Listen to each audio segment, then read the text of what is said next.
Welcome to this week's Explainer, where we are diving deep into the massive shifts happening in the semiconductor industry. And wow, week 10 of 2026 has been absolutely packed with signs of what's to come, from national strategies all the way down to the nitty-gritty tech of chip making. This one question really gets to the heart of everything we're seeing. It's like the whole industry is at this major crossroads, being pulled in a bunch of different directions at once by technology and, of course, by national interests. Okay, first up, let's take a look at the global chessboard. Because right now, silicon chips are the new kings, and every major power is scrambling to figure out how they're going to control the board. Now, this is a powerful statement. When it comes directly from China's own industry titans, it's basically them saying, hey, our current efforts in lithography equipment are, well, they're small, fragmented, and weak. Their words. So this call to action is a super clear signal of a huge strategic push for self-sufficiency. They literally want to build their own version of ASML, the one company that's the linchpin of all modern chip making. At the same time, you've got other nations recalibrating. Look at Taiwan. They're refocusing their nearly $9.5 billion chip program. So instead of just chasing the next tiniest node, they're pouring that cash into new frontiers where advanced chips are make or break. Think intelligent drones, sophisticated robotics, and low Earth orbit satellites. It's a really smart pivot toward dominating applications, not just manufacturing. So what you can see here is that we've got two very different strategies starting to take shape. On one side, you have the US and Taiwan focusing on what they're calling trusted industries, which is really about securing supply chains for friendly nations. And on the other side, China's going all in on a national effort to build a completely self-sufficient ecosystem from the ground up. This isn't just friendly competition anymore. It feels like the fracturing of a once globalized supply chain into these separate, self-reliant blocks. All right, now let's talk about the force that's just warping everybody's plans, AI, and its relentless, absolutely insatiable hunger for more powerful hardware. I mean, the scale of investment we're seeing here is just staggering. SK Hynix is throwing another $15 billion into its fab expansion, and that's specifically for AI memory. And just look at Broadcom.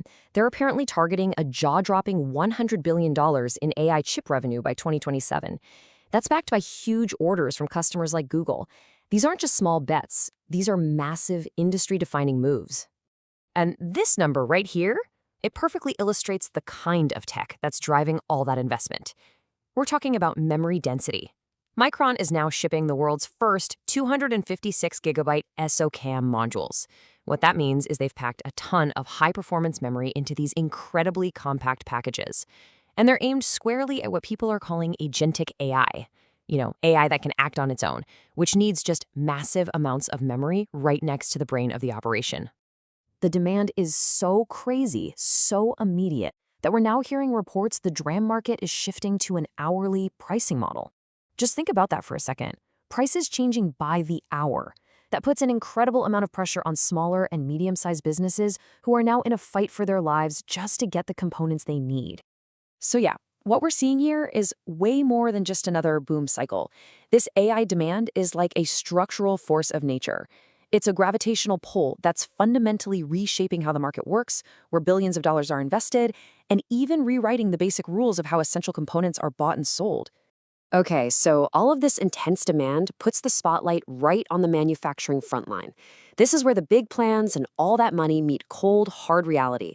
And the foundry giants, the folks who actually build these chips, are in a fierce, fierce battle of execution. What's super interesting right now are the diverging paths we're seeing, and this slide shows it perfectly. Over on the left, you've got Intel, and they're sounding more and more confident. They're talking about better than expected yields on their critical 18A process, which is their next-gen tech. They're even getting, quote, inbound interest from outside customers. But on the flip side, Samsung's huge new plan in Taylor, Texas is reportedly hitting some snags, with mass production maybe slipping all the way to 2027. And that's definitely raising some eyebrows among their key clients. For Intel, though, the path forward is getting a lot clearer. They've laid out this whole roadmap, as you can see, with 18A yields ramping up, a new Xeon chip that uses an 18A chiplet, which is kind of like a specialized little Lego brick of silicon, and they're targeting 2027 to finally hit break-even for their foundry business. It's a huge turnaround effort, and you better believe the success of their 18A and 14A nodes is absolutely critical to making that happen. And of course, we can't forget the king, TSMC. Seeing their Arizona plant finally turn a profit is a huge operational win, no doubt about it. But let's be honest, the money was never the main point here. The real value of that plant is geopolitical.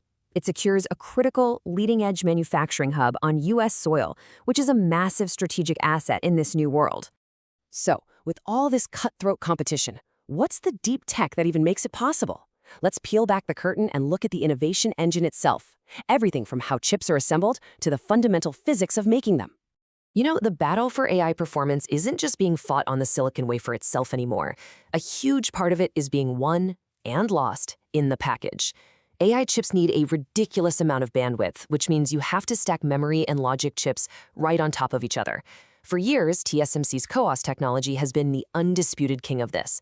But now, Intel's EMIB packaging is really emerging as a powerful American alternative, and it's directly challenging what has been a key bottleneck for all of AI hardware. And here's where we get really deep into the weeds, but it's so important. At the absolute core of the process, the research institute IMAC has figured out a new way to achieve what's called EUV dose reduction. By lowering the amount of light energy you need to pattern a wafer, you directly increase how many wafers you can push through the machine per hour. This is a game-changing breakthrough for making the single most expensive step in chipmaking both faster and cheaper.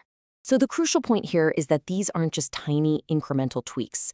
These are fundamental R&D victories in things like advanced packaging and process control.